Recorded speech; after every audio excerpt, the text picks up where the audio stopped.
Good morning. I am Rochelle with Kaylon West, and I thought we'd talk today about low-dose naltrexone. It's a repurposed pharmaceutical medication that often needs a compounding pharmacy to supply it for its multiple forms, which we'll talk about that in a minute. But why I wanted to talk about it was because I was at a meeting today with a chiropractic office earlier this morning, and we were delivering services to them in a way of telling them about advanced bioidentical hormone therapy.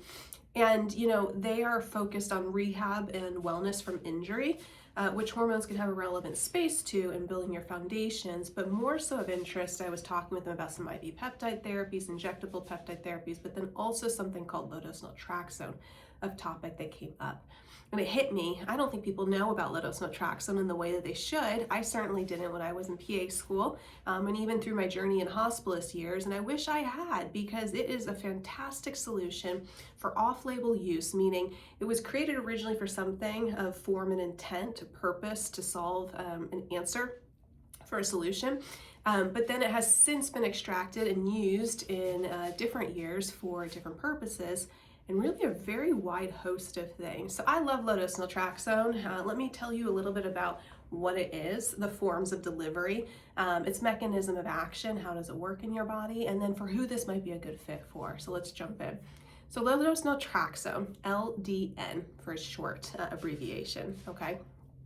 No, it's not Narcan, if you're familiar with that term. We've kind of seen it on the billboards these days ever since it became over-the-counter Narcan, or naloxone. That's why it sounds so close and so familiar to naltrexone.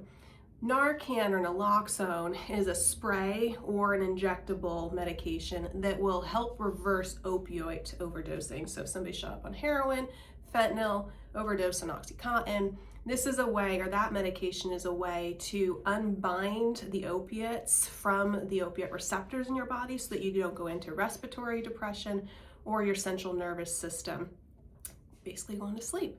So it is not the medication that you've seen on billboards or TV, okay, Narcan and naloxone. However, low-dose naltrexone has some similar efficacy, and we'll explain that and what I mean.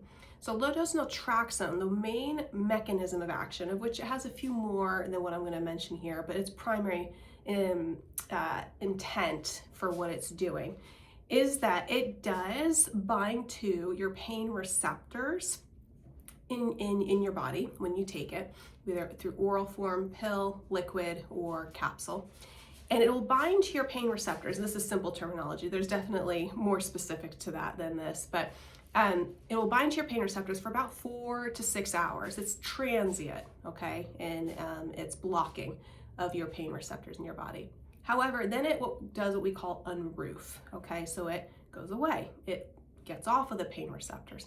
And when that happens, this signals to your body to produce more what we call enkephalins and endorphins.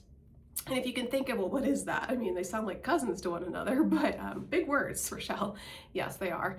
If you think of what you get in terms of benefit from a post-runner's high or after you work out, okay, so less body inflammation, energy, mental clarity, that is more of what your endorphin and enkephalin system provides for you. Now, why is that important to me? Well, one of the things is it can lower inflammation in the body. Another thing is that it can boost the immune system appropriately, and it provides all over joint pain and body pain relief. So one of its primary purposes at the core of its function, low-dose naltrexone, LDN, is to provide those things. Well, what would that be suitable for then in terms of physiological conditions where this could help mask my symptoms or restore the platforms of wellness with a better homeostasis of how things are working? So I've written a list of a few most common conditions in which I have used LDN for people.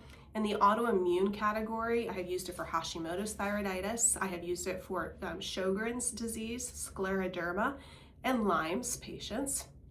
In the dermatological system, because you actually can use it topically too, but orally might have some potency as well. I've used it for eczema. I've used it for atopical allergies and psoriasis in its form and being.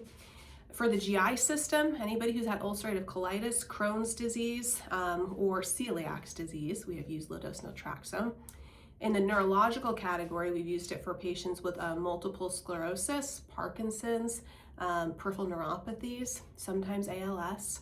And other conditions of which I frequently will use it will be for weight loss intent. It helps cancel some of the food noise at high doses, chronic pain, depression, mast cell activation syndrome, and infertility, interestingly enough, or maybe perhaps better said, the promotion of fertility.